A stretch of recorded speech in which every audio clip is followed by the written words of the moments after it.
A year after my wife died, the contractor called and said, "Sir, don't come alone. Bring your daughter."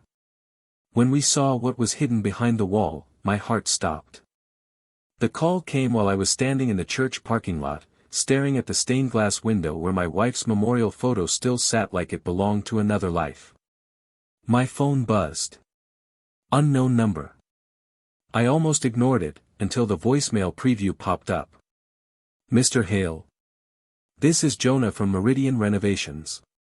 I need you to come to your wife's studio. But don't come alone. Bring your daughter." I felt my throat tighten. "Why?" I asked, already walking toward my truck. There was a pause on the line, just long enough to tell me he was choosing his words carefully. "Because what we found, it's not just construction. It's family." I gripped the steering wheel so hard my knuckles went white. And right then, I realized something I hadn't admitted in a full year. I didn't know my wife as well as I thought I did. A year earlier, my wife, Marianne, died in her sleep. No dramatic goodbye. No final speech. Just, gone. She was 52. A therapist. The kind of person who could calm a room without raising her voice. People loved her. They still stop me at the grocery store and tell me, "She saved my marriage," or "She saved my son," or "She saved me." And every time, I smile politely, because I don't know what to do with the fact that she saved everyone else so easily, but left me holding a house full of quiet. After the funeral, I couldn't enter her studio. It was a small detached building behind our home, white siding, one big window, a little porch light that always stayed on late. That studio was her world. Her sanctuary. I would pass it on the way to the trash bins and swear I could still see her silhouette through the blinds, hunched over her notebook, tapping her pen the way she did when she was thinking. So I avoided it. For months. Until my daughter started asking questions. Nora was 17. Smart. Observant. The type who notices what people don't say. One night, she stood in the kitchen holding a mug of tea with both hands, like it was the only thing keeping her steady. "Dad," she said softly. "Are we ever going to deal with Mom's studio?" I swallowed. "What do you mean?" "I mean, it's like you left her frozen back there. Like if you don't open the door, she's not really gone." That sentence landed harder than I expected. So 2 weeks later, I hired Meridian Renovations. Nothing fancy. Just a clean out, a repaint, new flooring. The plan was to turn it into a reading room for Nora. Somewhere quiet. Somewhere bright. Somewhere not haunted. Jonah, the contractor, seemed decent, mid-30s, polite, steady hands, no loud opinions. He walked through the studio on the first day, nodded at the bookshelves, the couch, the framed degrees on the wall. "She had good taste," he said. "She had good everything," I replied, without thinking. I gave him a key and told him to call if anything came up. I didn't expect the call would come from a church parking lot with the words, "Bring your daughter." Nora was in her room when I got home. She came down the stairs with one earbud still in, hood up, annoyed at the world the way teenagers are allowed to be. "What?" she said. I didn't soften it. "Not this time. We need to go to Mom's studio." She blinked. "Right now?" "Yes." Her expression shifted when she saw my face. "Did something happen?" I hesitated. "I don't know. But the contractor said, we shouldn't come alone." Nora's eyes narrowed. "Why would he say that?" "I don't know." She grabbed her sneakers without another word. The drive to the back of our property took less than a minute, but my chest felt like it was filling with sand. Jonah was waiting by the studio door. 2 of his workers stood off to the side, arms folded, like they didn't want to get involved. Jonah lifted his chin when he saw Nora. "You brought her," he said, relief and tension in the same breath. Nora stepped forward. What did you find? Jonah looked at me, then at the studio door. I need you to see it first, he said. And then. I need you to decide what to do. My stomach dropped. He unlocked the door and pushed it open. The studio smelled like dust and old lavender. And something else. Something metallic. Inside, the couch had been moved. The bookshelf had been slid away from the wall. And behind it, there was a seam in the drywall. A faint outline like a door that had never wanted to be noticed. Jonah pointed at it. We were removing the shelving, he said quietly, and I saw scrape marks on the floor. Like something heavy had been moved back and forth for years. He ran his fingers along the seam and pressed. A hidden latch clicked. My heart stuttered. The panel shifted, slowly, reluctantly, revealing a narrow space behind the wall. Nora made a small sound beside me. Not fear. Recognition. Dad, she whispered.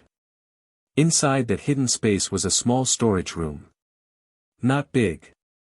Maybe the size of a closet. But it was packed. Boxes. Folders. A lockbox. And on top of everything, taped neatly to a manila envelope. A note in Marianne's handwriting. Read with Nora. Do not open alone. I felt my knees go weak. Nora reached for the envelope, but I stopped her with a hand. Wait. My voice sounded strange. Like it belonged to someone else. Jonah swallowed. I didn't open anything, he said quickly. I saw the note and stopped. But. I'm telling you, sir. You should sit down before you read. I didn't sit. I opened the envelope right there, standing in the doorway of my dead wife's secret room, with my daughter beside me and a contractor watching like he wished he could disappear. The letter was 3 pages. Marianne's writing was calm. Controlled. The way it looked on her grocery lists and birthday cards. The first sentence hit like a fist. If you're reading this, I'm gone, and I didn't have enough time to stop what I found. Nora's hand flew to her mouth. My eyes burned. I kept reading. Nora deserves the truth. And so do you. But most of all, Nora deserves protection. Protection? From what? From who? Then I saw the next line. And the world tilted. Your father didn't die the way you think he did. I couldn't breathe. My father had died 10 years earlier. Heart attack. That's what we were told. Quick. Clean. A tragedy. Marianne wrote like she was anchoring every word. I believe your father was being financially exploited, and I believe someone in our family helped it happen. Nora stared at me like she couldn't decide if she should cry or run. My hands shook so badly the paper rattled. I forced myself to keep reading. My father, Arthur Hale, was loved by everyone. Retired firefighter. Big laugh. Big hands. Always brought donuts to the grandkids. After Mom died, he remarried. Her name was Caroline. She was fine. That's what I always told myself. Not warm, not cruel. Just present. And after Dad died, Caroline handled everything. The funeral, the paperwork, the estate. She told us it was simple. Your father didn't want a mess, she said, eyes dry. He didn't leave much. I believed her. Because grief makes you lazy in places you shouldn't be lazy. Marianne didn't believe her. That was the part one never saw coming. She wrote, 2 years before your father died, one of my clients, a fraud investigator, gave me advice I never forgot: the easiest crime is the one that looks like family. She explained how it started. A patient came to her, an older woman, panicking because her father's savings were disappearing. Marianne listened. Calmed her. Then asked the right questions. By the end, the woman discovered it wasn't a stranger stealing the money. It was the woman's own brother. Using "helping Dad" as a cover. Marianne wrote, "That case made me look at our own family with different eyes. I wish it hadn't." My stomach churned. Nora whispered, "Dad, what is this?" I kept reading. I checked public records. I checked the timeline. Then I checked something I swore I would never touch, your father's old banking trail. What I found didn't match what Caroline told you. She described deposits. Transfers. Withdrawals. Small at first. Then larger. Then frantic. The money didn't disappear because Arthur spent it. It disappeared because someone moved it. My mouth went dry. There were names in the letter. Caroline. And another. A name that made Nora stiffen. Uncle Dean. My father's younger brother. The fun uncle. Always joking, always broke, always somehow in need of a little help. Marianne wrote, Dean had access. Caroline had authority. Together, they had opportunity. Nora's eyes went wide. No, she whispered. Uncle Dean wouldn't, but Marianne wasn't guessing. Because she didn't just leave a letter. She left proof. In the hidden room, the boxes were labeled neatly. Bank records, transfer logs, phone records, audio do not play until you're ready. Jonah shifted awkwardly. I'll give you privacy, he said. I nodded without looking at him. He and his workers left. The door shut. And suddenly it was just me and Nora in that studio, standing in the middle of Marianne's secret, with my father's death opening up again like it was fresh. Nora's voice shook. Dad, did Mom know this the whole time? I looked at the letter again. Marianne wrote, I confronted Caroline once. She smiled the way people do when they're sure you can't prove anything. That's when I started building a file. I swallowed hard. Nora took my hand. And for the first time in a year, I felt like I wasn't the parent in the room. I was just a man who didn't know what was true anymore. We sat on the floor and opened the first box. Inside were printouts of bank statements with highlighted lines. Withdrawals in cash. Transfers to accounts with unfamiliar names. Payments labeled home care services that didn't exist. And then something worse. A document titled, Power of Attorney, Arthur Hale signed. Not by my father. By someone trying to look like my father. Nora's breath caught. That's not his signature, she said. She knew. She had seen Dad sign birthday checks and Christmas cards for years. That was not his handwriting. My hands went numb. In the second box was a small digital recorder. Nora picked it up carefully like it might bite. What is this?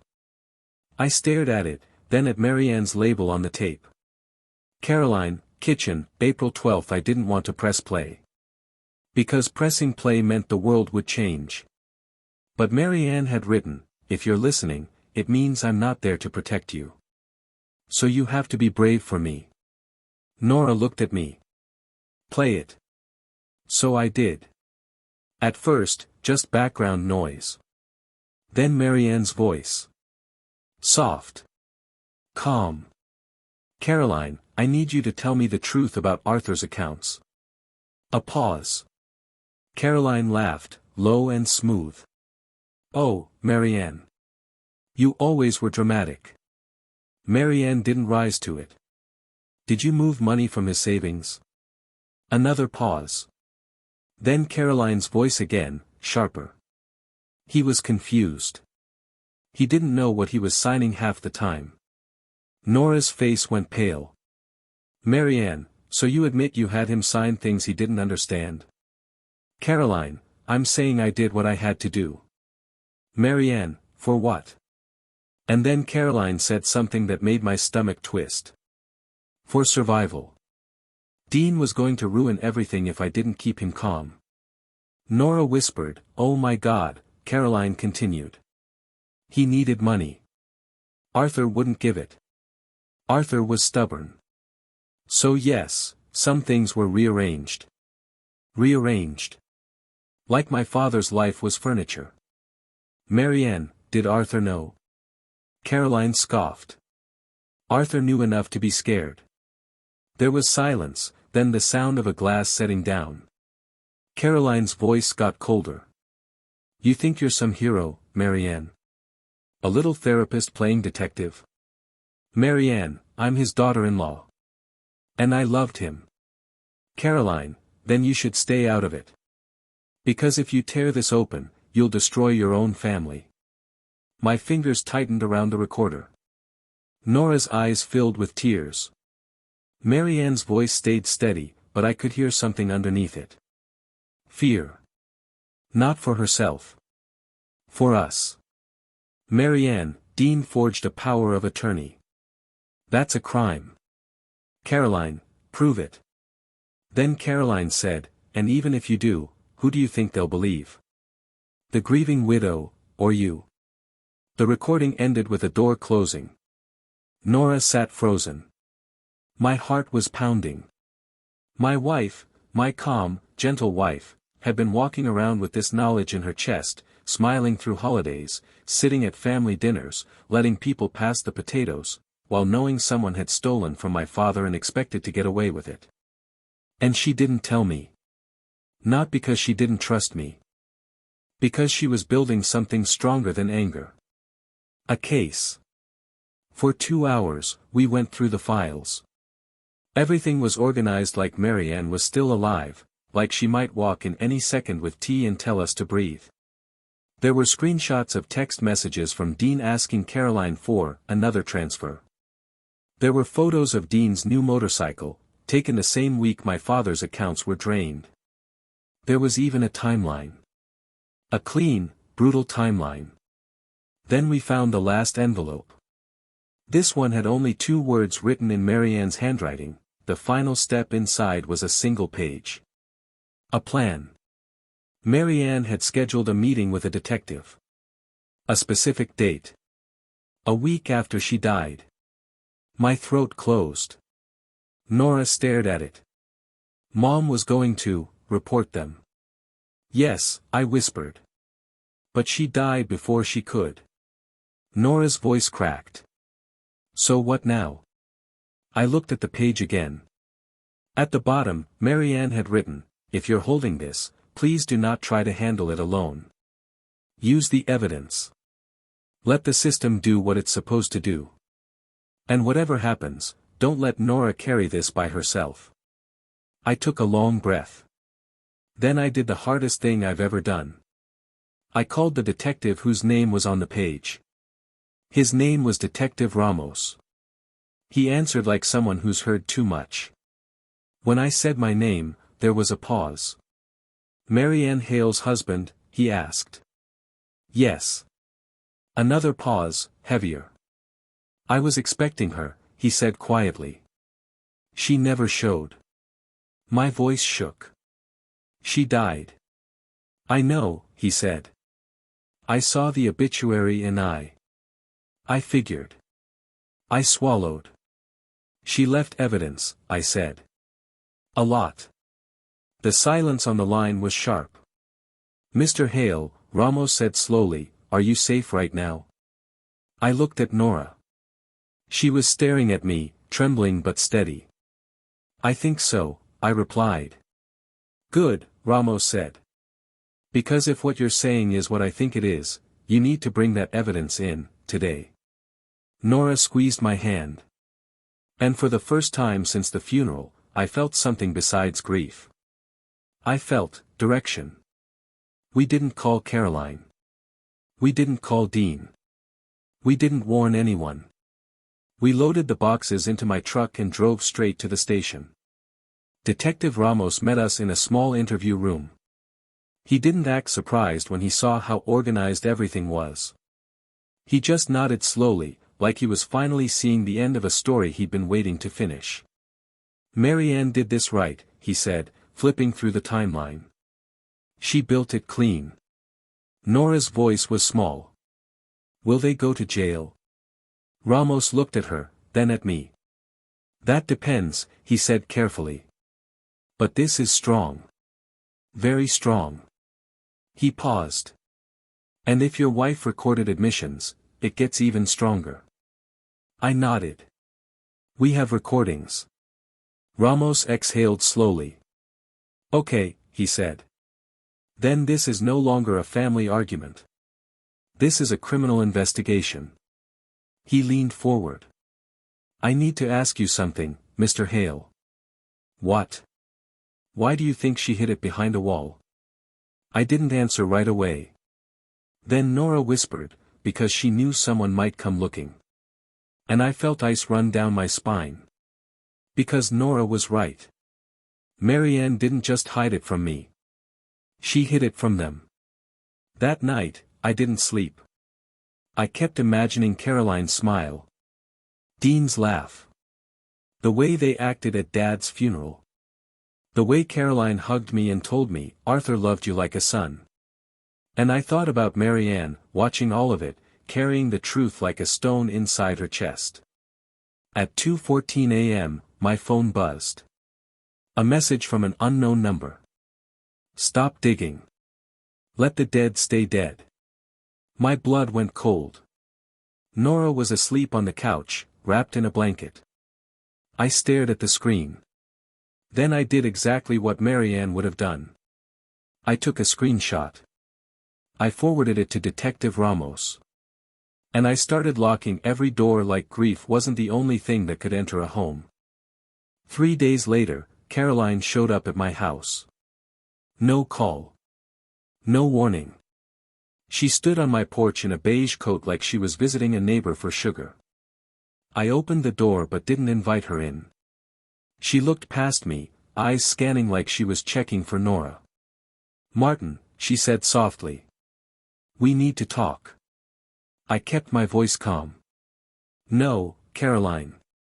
You need to leave. Her smile faltered. I heard you were renovating Marianne's studio, she said. I thought it might be emotional for you. My stomach turned. So she knew. She stepped forward. Listen, whatever you found back there, it's probably misunderstood. Misunderstood. The same word people use when they get caught. Leave, I repeated. Her voice sharpened. Martin, don't be foolish. Dean is family. I stared at her. My father was family. That made her flinch. She leaned in just a little, and her voice dropped. You don't want to do this, she said. You think you're protecting Nora, but you're putting her in the middle of something ugly. My jaw tightened. She's already in it, I said. Because you put her there. Caroline's eyes hardened. Then she smiled again, cold this time. Well, she said, stepping back. I hope you know what you're doing. And she walked away like a woman who still believed she was untouchable. 2 months later, the case went public. Not with drama. With paperwork. With arrests made quietly at dawn. Dean was taken first. Caroline last.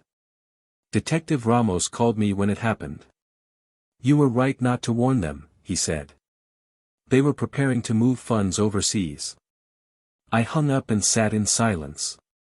Nora walked into the kitchen rubbing her eyes. Dad, she whispered. Is it done? I looked at her. It started, I said. She nodded slowly. Then her face crumpled, and she cried the kind of cry teenagers try to hide, sharp, embarrassed, real. I held her. And in that moment, I realized something. This wasn't just about my father. Or money. Or betrayal. It was about what Marianne left behind. Not the studio. Not the hidden room. But the lesson: truth doesn't die just because the person who found it is gone. A week after the arrests, we went back to the studio. The renovation crew had stopped work out of respect. The hidden door was still open. The wall looked raw. Exposed. Nora stood in the doorway, staring at the empty space where the boxes had been. Mom planned for everything, she whispered. I swallowed. Except dying. Nora looked at me. Do you think she was scared? I thought about the recordings. The threats. That final message. And I pictured Marianne, calm face, steady hands, building a case while knowing she might not live long enough to finish it. I took a slow breath. I think she was terrified, I said honestly. And she did it anyway. Nora nodded. Then she said something that broke me. She didn't just protect Grandpa, she protected us. I stared at the studio walls, and I finally let myself feel it. Not just grief. Pride. My wife had been a quiet warrior. And even now, she was still saving people. On the last page of Marianne's letter, there was a sentence I hadn't noticed before. It was written smaller, like an afterthought. Martin, when you rebuild this studio, don't make it a shrine. Make it a place where people heal. So that's what we did. We finished the renovation. We painted it bright. We added shelves and a table and soft chairs.